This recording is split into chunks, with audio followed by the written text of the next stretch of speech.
আসসালামু আলাইকুম দর্শক, আমার ইউটিউব চ্যানেল ফ্ল্যাগ অফ জাস্টিসে আপনাকে স্বাগতম। আজ কথা বলবো ইরান যুদ্ধের সর্বশেষ পরিস্থিতি নিয়ে, অর্থাৎ গত 24 ঘন্টায় ইরান যুদ্ধকে কেন্দ্র করে যেসব ঘটনা ঘটেছে সেগুলো আপনাদের সামনে তুলে ধরব এবং এগুলো বিশ্লেষণ করার চেষ্টা করব। আশা করি শেষ পর্যন্ত সঙ্গে থাকবেন। মধ্যপ্রাচ্য এখন এক অগ্নিয়গিরির মুখে দাঁড়িয়ে আছে।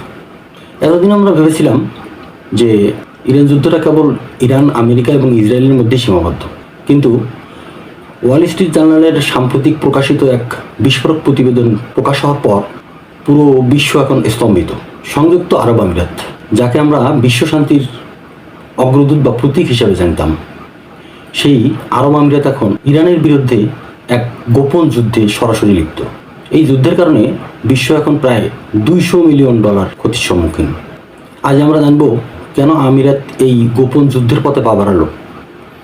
ইরানের 10,000 ড্রোন কি তাকে বিপদে ফেলছে? কেনই বা ডোনাল্ড ট্রাম্প ইরানের প্রস্তাবকে গার্বেজ বলে প্রত্যাখ্যান করলো? দর্শক, আপনারা জানেন গত ফেব্রুয়ারির 28 তারিখে ইরান যুদ্ধ শুরু হয়েছিল এবং তখন থেকেই আরব আমিরাত নিজেদেরকে নিরপেক্ষ বলেই দাবি করে আসতেছিল, কিন্তু তথ্য তো বলছে ভিন্ন কথা। এপ্রিলের শুরুতেই আমিরাতের বিমান বাহিনী ইরানের লাভাল দ্বীপে তেল শোধনাগারে হামলা চালিয়েছে, যার ফলে এই তেল শোধনাগারটির তেল উৎপাদন কার্যক্ষমতা প্রায় কয়েক মাস ধরে বন্ধ আছে এবং ওয়াশিংটন এই হামলাকে গোপন সমর্থন দিয়েছিল। বিশেষজ্ঞদের মতে আমিরাতের এই অবস্থান একটা বড় পরিবর্তনের ইঙ্গিত দিচ্ছে। আমিরাতের মিরাজ ফাইটার এবং চীনের লুইংলু ড্রোন এই মুহূর্তে ইরানের আকাশে উঠছে। কিন্তু কেন এই পরিবর্তন? কারণ হলো ইরান আমিরাতে প্রায় 2800 ক্ষেপণাস্ত্র এবং ড্রোন নিক্ষেপ করেছে গত প্রায় 2 মাসে, এবং যেটা প্রায় ইসরায়েলের উপর হামলার চেয়েও কয়েক গুণ বেশি বলেই মনে করা হচ্ছে। এবং এই মুহূর্তে আবুধাবি ইরানকে প্রতিবেশী নয়, বরং তাদের যে অর্থনৈতিক এবং সামাজিক মডেল তার বিপজ্জনক শত্রু হিসেবে বিবেচনা করছে। দর্শক, বোঝা যাচ্ছে এই যুদ্ধ শুধুমাত্র 2-1টি দেশের মধ্যে সীমাবদ্ধ না থেকে এটি আস্তে আস্তে বৃহত্তর পরিসরে বিস্তৃত হচ্ছে। এই যুদ্ধের ক্ষতি কেবলমাত্র মধ্যপ্রাচ্যেই আটকে আছে বা সীমাবদ্ধ আছে ব্যাপারটা তা নয়, এটির মূল্য চোকাতে হচ্ছে পুরো বিশ্বকেই। এই যুদ্ধের ফলে এই যুদ্ধে উপসাগরীয় দেশগুলোর অবকাঠামোর যে ক্ষয়ক্ষতি হয়েছে সেগুলো পুনর্নির্মাণ করতে গেলে প্রায় $200 বিলিয়ন ব্যয় হতে পারে।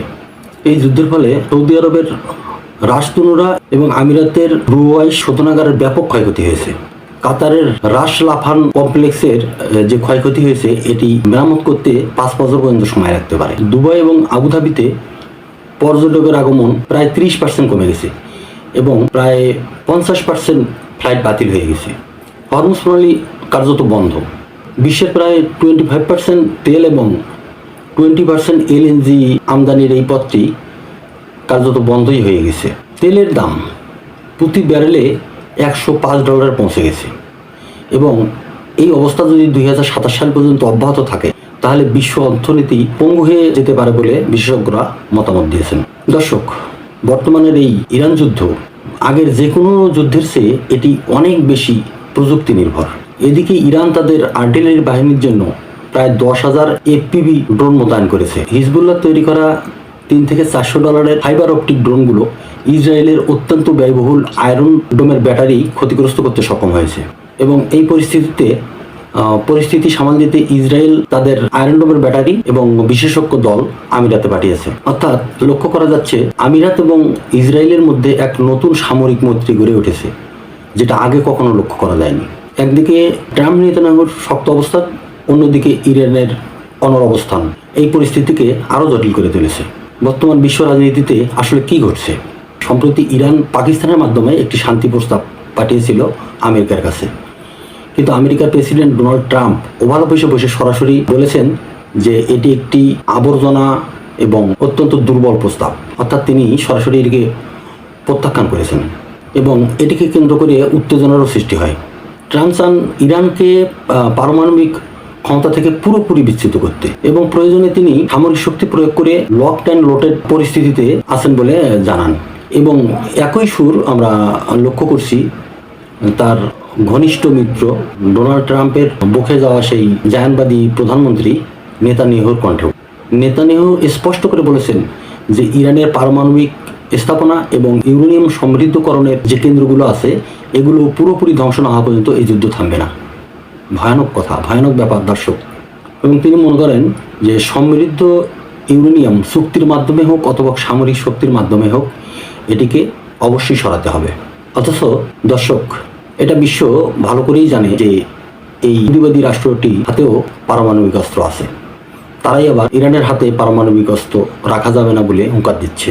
দর্শক, অন্যদিকে আরেকটা চমক আছে, ইরানও বসে নেই। তারাও ঘোষণা দিয়ে বলেছে যে তাদের যে ধৈর্যের বাঁধ সেটা প্রায় ভেঙে গেছে। তাদের কোনো জাহাজে হামলা হলে আমেরিকার সামরিক ঘাঁটিগুলিতে তারা প্রবল বেগে হামলা চালাবে। প্রয়োজনে তারা ইউরেনিয়াম সমৃদ্ধকরণ 90% পর্যন্ত উন্নীত করবে, যা দ্বারা পারমাণবিক অস্ত্র বানানো সম্ভব। ভয়ানক ব্যাপার দর্শক। মানে আসলেই ইরানকে যেভাবে গায়ের জোরে অম্বিতম্বি করে বাগে আনার চেষ্টা করছে ইসরায়েল এবং যুক্তরাষ্ট্র, আসলে এর ফলাফল ভালো হওয়া স্বাভাবিক কিছু নয়। কাউকে জোর করে আসলে বসে আনা যায় না, এটিই সত্য। দর্শক, জাতিসংঘের একটি ভয়াবহ তথ্য দিয়ে আজকের এই আলোচনা শেষ করব।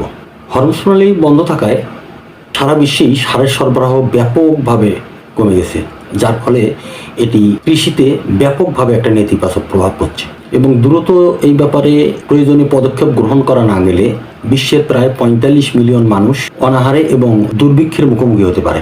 এটি অত্যন্ত সিগনিফিক্যান্ট একটা ব্যাপার দর্শক। জানি না সামনে আসলে কি আছে। দর্শক, পরিস্থিতি থেকে শেষে এটা বলতে চাই যে এই ইরান যুদ্ধ এখন একক কোনো দেশ বা গোষ্ঠীর মধ্যে আসলে সীমাবদ্ধ নেই। এই যুদ্ধে আমিরাতের গোপন অংশগ্রহণ এবং ইরানের পাল্টা ড্রোন হামলা, অন্যদিকে ট্রাম্প এবং নেতানিয়াহুর অনড় অবস্থান বিশ্বকে এক বিপর্যয়কর পরিস্থিতির দিকে এগিয়ে নিয়ে যাচ্ছে, যা থেকে মুক্তি মেলা খুবই কঠিন। তো দর্শক, আপনার কি মনে হয়, আলোচনা নাকি আরও বড় যুদ্ধ, কোনটি আসলে সমাধান? কমেন্টে জানান। দর্শক, এই ভিডিওটি ভালো লাগলে লাইক দিন এবং এই যুদ্ধের পরবর্তী আপডেট পাওয়ার জন্য আমাদের সঙ্গেই থাকুন এবং চ্যানেলটি সাবস্ক্রাইব করুন।